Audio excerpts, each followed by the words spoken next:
আসসালামু আলাইকুম। আমি মোহাম্মদ আমিনুল ইসলাম। এখন আপনাদের সাথে ভিডিওতে যে বিষয় নিয়ে আলোচনা করব সেই বিষয়টি হলো গবাদি পশু পালন এবং সুস্থ রাখার সম্পূর্ণ গাইডলাইন নিয়ে এই ভিডিওতে আলোচনা করা হবে।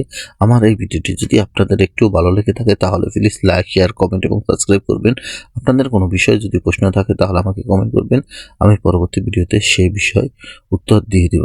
আপনি যদি গবাদি পশুকে কৃত্রিম প্রজনন করাতে চান এবং কৃত্রিম প্রজনন করে যদি ভালো বাচ্চা পেতে চান তাহলে গবাদি পশু কৃত্রিম প্রজনন নীতিমালা অনুযায়ী যদি আপনি বীজ দেন তাহলে সবচেয়ে ভালো হয়।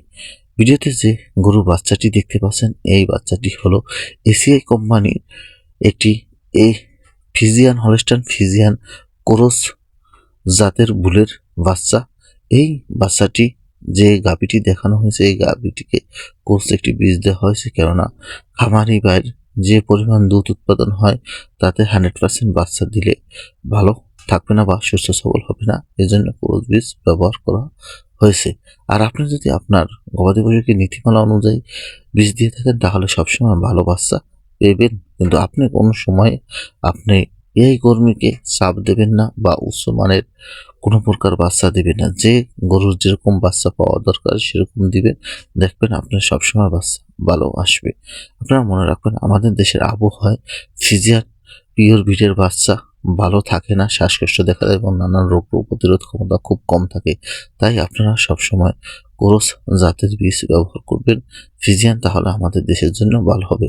আপনারা সর্বোচ্চ 60 থেকে 62% পর্যন্ত ভালো থাকে, আপনি সর্বোচ্চ 75% পর্যন্ত যেতে পারেন। এই হলো গাভীটি।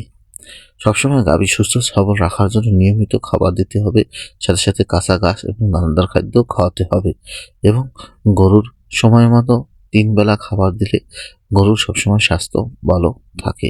শুধু খড়ের ফাঁদ না রেখে একটু হালকা দানাদার খাদ্য দিতে হবে এবং সময় মতো ভিটামিন ও মিনারেল খাওয়াতে হবে এবং ক্যালসিয়াম দিতে হবে, কেননা অনেক সময় খাবারের মান কম বেশির কারণে ভিটামিনের ঘাটতি হতে পারে। তাই আপনারা লিকুইড বা ইনজেকশনের মাধ্যমে এই ভিটামিন সাপ্লিমেন্টগুলো দিতে পারেন।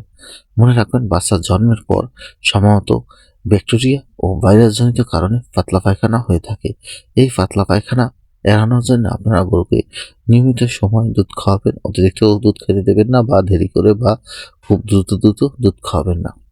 বেশি দেরি করে দুধ খাওয়ালেও ব্যাকটেরিয়া বা ভাইরাসে আক্রমণ হতে পারে এবং খুব বেশি পরিমাণ দুধ খাওয়ালেও আক্রমণ হতে পারে। তাই স্বাভাবিক চলমান দুধ খাওয়াবেন, তাহলে আপনার এই সমস্যা হবে না।